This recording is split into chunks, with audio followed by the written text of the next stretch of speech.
আসসালামু আলাইকুম। আজকে আমি মুরগির মাংস রান্না করব।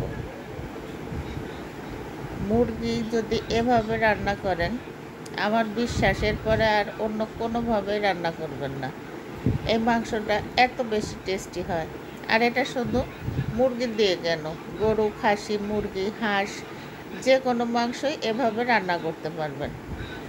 খেতে কিন্তু দারুণ হয়। আর এটা ভাত, পোলাও, রুটি, পরোটা যে কোনো কিছুর সাথেই অনেক বেশি খেতে মজা হয়।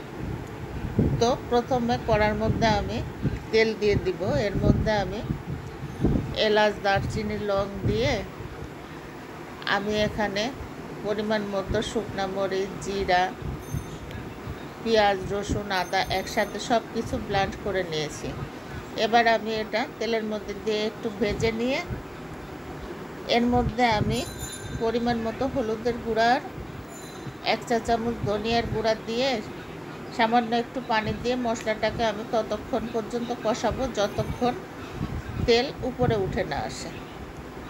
তো তেল উপরে উঠে আসার পরে আমি এর মধ্যে মুরগির মাংস দিয়ে ঢাকনা দিয়ে ঢেকে কষিয়ে নেব। আমি মিডিয়াম হিটে কষাবো। মাঝে মধ্যে আমি ঢাকনা খুলে নেড়ে দিব। তো আমার মাংস কষানো কমপ্লিট, মাংস থেকে তেল বের হয়ে আসছে। এবার আমি এর মধ্যে পানি দিয়ে দিব। মাংসটা প্রায় 75% সেদ্ধ হয়ে গেছে, বাকিটুকু আমি এই পানি দিয়ে সিদ্ধ করে নেব। তো আবারও আমি ঢাকনা দিয়ে ঢেকে রান্না করতে থাকব। তো কিছুক্ষণ পর আমি ঢাকনা খুলে এর মধ্যে আমি কিছু আস্ত দেশি রসুন দিয়ে দিব। আর এখানে আমি দেশি মুরগি নিয়েছি, এই জন্য আমি পানি দিলাম। ফার্মের মুরগি হলে পানি দিতে হবে না, এমনিতেই সিদ্ধ হয়ে যাবে। তো আমি রসুন দিয়ে আরও কিছুক্ষণ রান্না করব।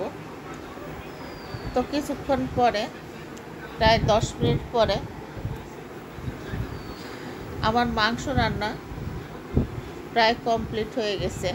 এবার আমি এর মধ্যে 1/2 চা চামচ গরম মশলার গুঁড়া দিয়ে দিব।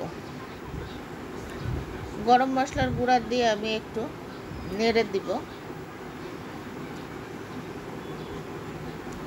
এটা একটু নেড়ে এবার এর মধ্যে আমি কিছু পেঁয়াজ কুচি, অত বেশি মোটাও না অত বেশি পাতলাও না, রিং রিং করে কেটে, আর কিছু কাঁচামরিচ রিং রিং করে কেটে এই মাংসর মধ্যে দিয়ে দিব।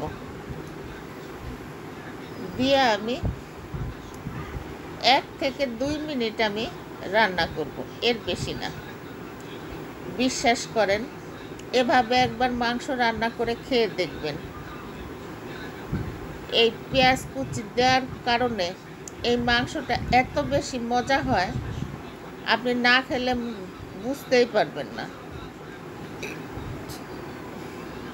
পেঁয়াজটা